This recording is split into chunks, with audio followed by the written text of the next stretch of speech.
Halo semuanya, kembali lagi bersama saya James Alvaro Gabriel dan kali ini saya akan sedikit sosialisasi terkait perlindungan data pribadi. Nah, kalau teman-teman sadar beberapa hari yang lalu atau bahkan beberapa waktu yang lalu, kita dikejutkan dengan berita terkait adanya kebocoran data.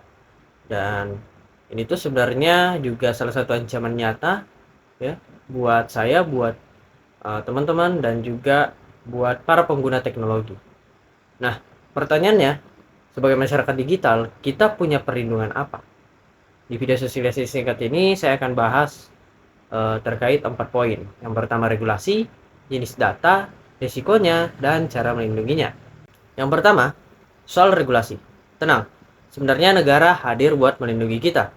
Landasan filosofisnya jelas, ada di Pancasila sama Undang-Undang Dasar 1945, khususnya pada pasal 28G.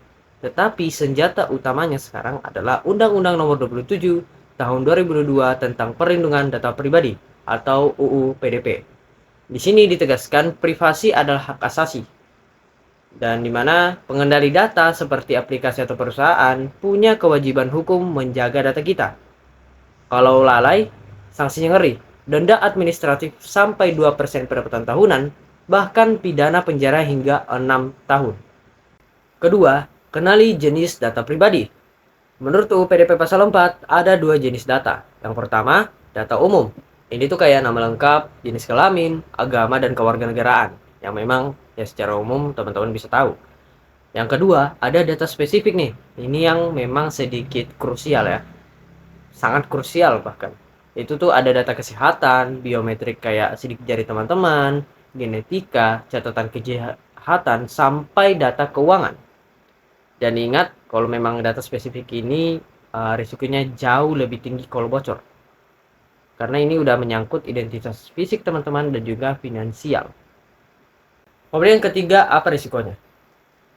Kalau data bocor, bisa kena yang namanya profiling untuk target iklan politik atau penipuan. Yang lebih parah, pencurian identitas. Nama teman-teman bisa dipakai oleh orang lain buat pinjam uang, bikin rekening palsu, sampai digunakan buat tindakan kriminal. Selain itu, ada juga resiko intersepsi ilegal dan manipulasi data yang dilarang keras sama UU ITE. Yang bisa teman-teman lihat khususnya pada pasal 30 sampai pasal yang ke-34. Yang keempat adalah yang paling penting, cara melindungi. Ya, sebagai subjek data, sebenarnya kita juga punya hak untuk menuntut keamanan. Seperti pada UU PDP, pasal 5 hingga pasal yang ke-14. Tapi kita juga wajib waspada sebagai pengguna teknologi. Yang pertama, teman-teman bisa menggunakan password kuat dan teman-teman bisa ganti berkala. Dan yang paling penting, jangan pakai tanggal lahir. Kemudian yang kedua, yaitu mengaktifkan two-factor authentication. Nah, kalau misalnya password teman-teman jebol ya, akun tuh masih bisa tetap aman karena masih harus diverifikasi 2 kali gitu kan. Kemudian yang ketiga, kita berhati-hati saja sama yang namanya wifi publik.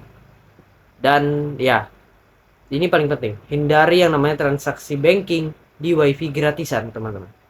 Yang keempat, cek izin aplikasi. Nah, teman-teman bisa ngecek izin aplikasi dan jangan kasih akses atau galeri ke aplikasi-aplikasi yang memang jatuhnya mencurigakan.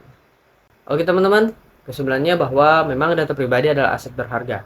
Dengan memahami UU PDP, kita juga tahu bahwa kita punya power untuk mengontrol data kita sendiri. Jangan ragu untuk menggunakan hakmu, seperti meminta penghapusan data yang memang mungkin sudah tidak relevan.